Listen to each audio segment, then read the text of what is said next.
Hi, in front of me is CUBOT P40 and today I would like to show you how you can install AdBlock on your device. Start by opening Play Store. Then type Opera Mini and download it. After that, install it.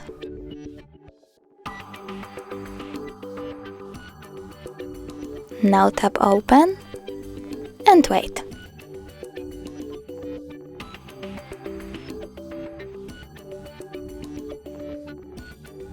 Click Continue and allow and continue or don't allow. AdBlock is now on. You can check it out by going into any website.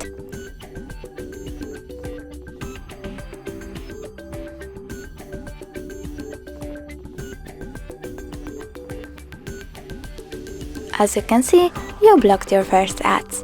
If you wanna disable AdBlock, tap at the bottom right corner, select Ad Blocking and tap on it. Now AdBlock is off.